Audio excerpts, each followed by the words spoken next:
Hi guys! So, sa mga hindi nakakakilala po sa akin, ako po si Tin. Bicolana po ako and ngayon po, nandito po ako ngayon sa San Pablo City, Laguna. Mag-8 years, I think, mag-8 years na po ako dito or 7 years, mga ganon.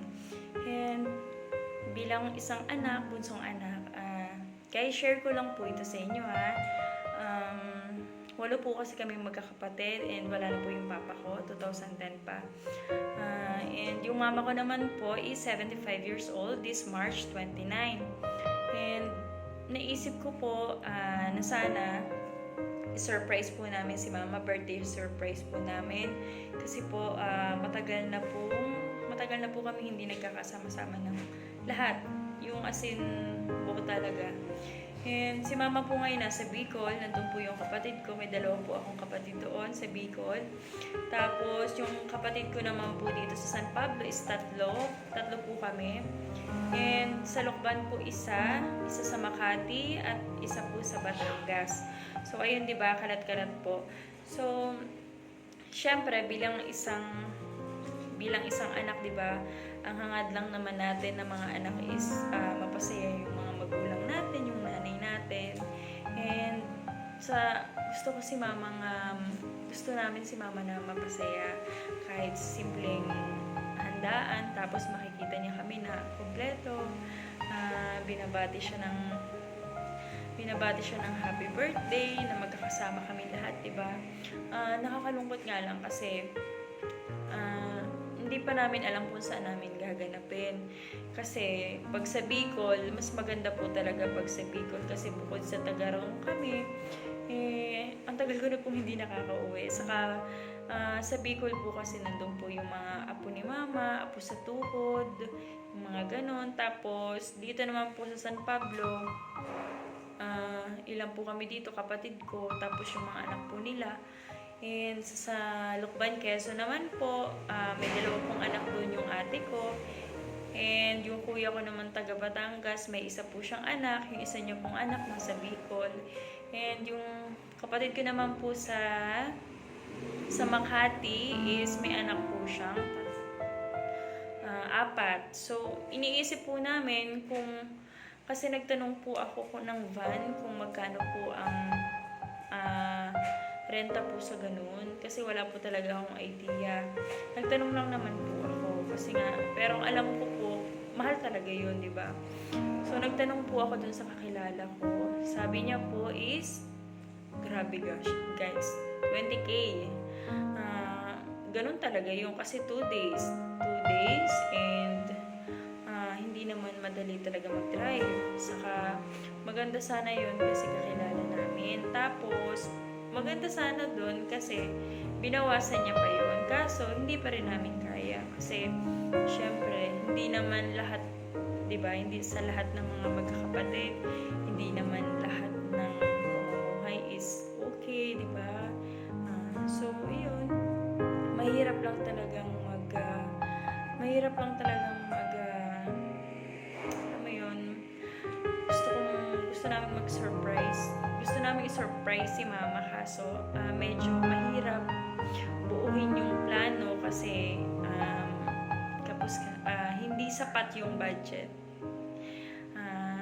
Yun guys. And naiintindihan naman namin ang bawat isa kasi nga hindi naman pare-pareho yung pamumuhay namin. And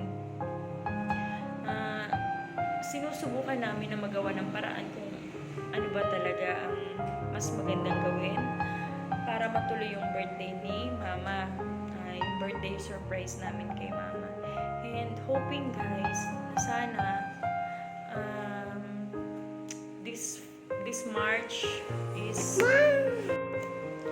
and hoping guys talaga na matuloy kasi minsan lang naman. And sana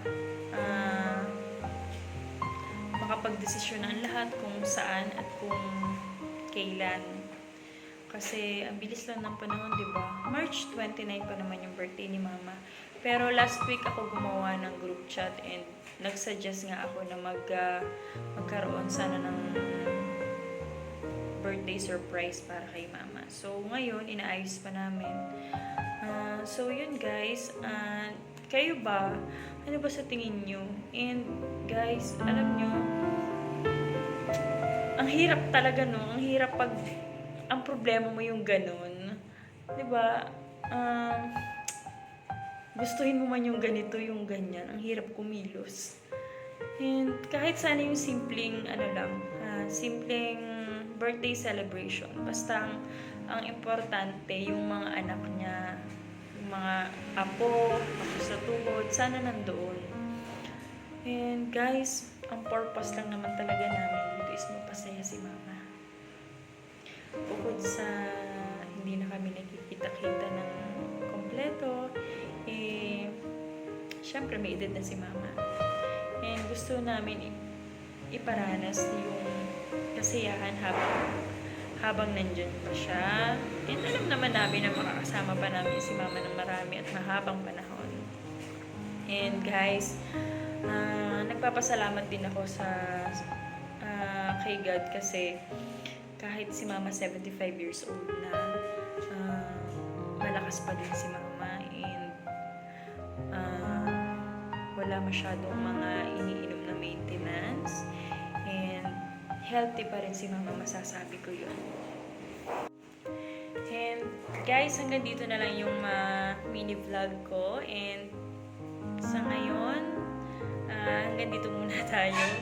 Balitaan ko kayo pagka ng update sa aming birthday surprise para kay mama. And sana mapasaya namin si mama. Yun lang naman talagang gusto namin at gusto ko. And kasi sorry guys, naiyak. Kasi guys, alam mo ba, ang laki ng utang na loob ko kay mama. Lagi siyang nandyan para sa akin. Sa amin. Dahil bunsong anak ako kaya syempre madalas nasa akin si mama. So yun lang guys. Balitaan ko kayo next video ko. I-upload ko ulit din. Yun guys, panoorin nyo na lang kung anong mga mangyayari. Bye guys! Thank you for watching. I love you all guys. Bye-bye!